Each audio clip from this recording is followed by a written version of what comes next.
ముఖ్యమంత్రి వైఎస్ జగన్మోహన్ రెడ్డి ప్రతిష్టాత్మకంగా చేపట్టిన మేమంతా సిద్ధం బస్సు యాత్ర 10 రోజులు పూర్తి చేసుకుని ఏపీ ప్రచార పర్వంలో దూసుకుపోతుంది. వైఎస్ఆర్ కాంగ్రెస్ పార్టీ అధ్యక్షుడు జగన్ యాత్ర నెల్లూరు, ప్రకాశం జిల్లాల మీదుగా రాయలసీమ అంతటి 1000 కిలోమీటర్లకు పైగా చేరుకుని అందరి దృష్టిని ఆకర్షిస్తోంది. జగన్ హైడెసిబుల్ యాత్రలో మరో 16 జిల్లాలు మిగిలుండగా రాష్ట్రంలో ఎన్నికలకు ముందు వైసీపీ విజయావకాశాలను పెంచేందుకు సీఎం పావులు కదుపుతున్నారు. ఎన్నికలకు ముందు ముఖ్యమంత్రి ప్రచారం ఊపందుకోవడంతో ఆదివారం ప్రకాశం జిల్లా దెందులూరు నియోజకవర్గంలో తెలుగుదేశం, కాంగ్రెస్, బీజేపీలకు చెందిన పలువురు నేతలు వైసీపీలో చేరారు. కార్యక్రమంలో బీసీ సంఘం రాష్ట్ర కన్వీనర్, గౌడ సంఘం అధ్యక్షుడు Chalumelu Ashok Goud, TD cluster incharge Bhanuprakash, మాజీ అధ్యక్షుడు మేడికొండ శ్రీనివాసరావు, గౌడ్ సంఘం నాయకుడు ఎం వరప్రసాద్ పాల్గొన్నారు. కాంగ్రెస్ నుంచి ఏపీసీసీ ప్రధాన కార్యదర్శి డివిఆర్కే చౌదరి, డీసీసీ కార్యదర్శి సిహెచ్ కిరణ్, బీజేపీ పెదవేగి మండల అధ్యక్షుడు పొన్నూరు శంకర్ గౌడ్ వైసీపీ తీర్థం పుచ్చుకున్నారు. కొత్త వారికి స్వాగతం పలికిన జగన్ జువ్వికొండ క్లాస్ నుంచి బస్సు యాత్రను ప్రారంభించే ముందు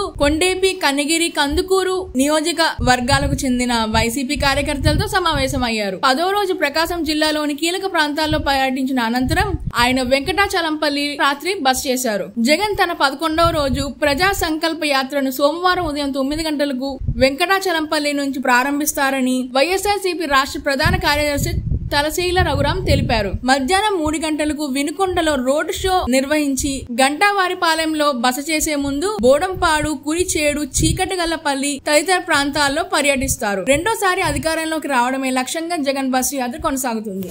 Please subscribe Pragna Media. Please like, share, subscribe to Pragna Media. Pragna Media, please do like, share and subscribe. Please subscribe to Pragna Media. Please like, share and comment if you like the video. Pragna Media.